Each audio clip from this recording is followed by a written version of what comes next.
तुम कब तक इसी तरह बिखरे और बेचैन रहोगे? अंदर ही अंदर क्या सच में खुश हो तुम?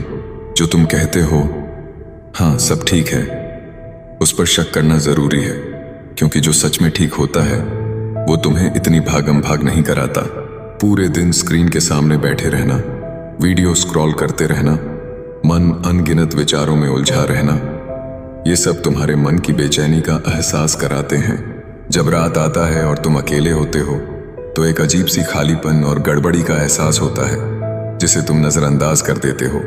लेकिन ये फीलिंग तुम्हारी जिंदगी में बदलाव की आवाज है जो तुम्हें सच देखने से रोकती है, क्योंकि सच कभी कभी असहज होता है। भगवद गीता के 12वें अध्याय में भक्ति के उस अहसास का वर्णन है जो सिर्फ मंदिर जाकर नाम जपने या दिया जलाने का नाम नहीं। कृष्ण कहते हैं अपना मन मेरे भीतर लगाओ, यानी अपने मन को एक जगह टिकाकर फोकस करो। लेकिन तुम्हारा मन आज हर जगह है, अतीत, भविष्य, फोन, दूसरों की जिंदगियों में। परिणाम स्वरूप तुम स्वयं से दूर हो और जीवन की असली दिशा खो देते हो।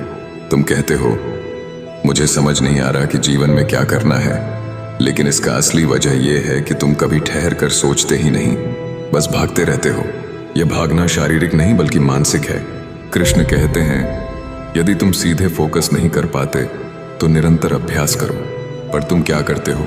कुछ दिनों के लिए उत्साह दिखाते हो, फिर पुरानी आदतों में लौट आते हो, फिर खुद पर दोष लगाते हो कि तुम्हारे पास निरंतरता नहीं है। इस निराशा के पीछे असल में धैर्य की कमी होती है। जीवन में तुरंत परिणाम चाहना और प्रक्रिया से ऊब जाना सामान्य है, लेकिन कृष्ण का संदेश है कि यदि अभ्यास भी नहीं कर पा रहे तो कम से कम अपने कार्यों को सही दिशा दो।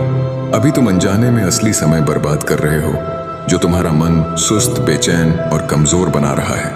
इस वजह से तुम्हारा मन नियंत्रण में नहीं है, क्योंकि तुम उसे ट्रेनिंग नहीं देते। भक्ति का अर्थ है अपने मन को एक जगह लगाना और उसे दिशा देना। लेकिन तुम क्या करते हो?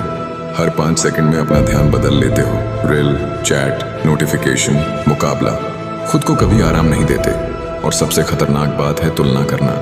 कृष्ण कहते हैं जो दूसरों से तुलना नहीं करता वही सबसे शांतिपूर्ण होता है। लेकिन तुम सुबह उठते ही दूसरों की जिंदगियां, उनकी संपत्ति, उनकी लाइफस्टाइल देखते हो और फिर अपनी जिंदगी से निराश हो जाते हो। सच तो यह है कि तुमने अपनी जिंदगी को ईमानदारी से कभी नहीं देखा और न ही खुद पर सच में काम किया। तुम सिर्फ देखने वाले बने हो, करने वाले नहीं। इसीलिए भीतर से निराशा बनी रहती है। भक्ति का मतलब दुनिया को छोड़ देना नहीं, बल्कि जो कुछ भी करो उसमें सच्चाई और समर्पण हो। नकली नहीं बनो और दूसरों को खुश करने के लिए जीवन जियो। यह सच्ची भक्ति है जो मन को स्थिरता और शांति प्रदान करती है।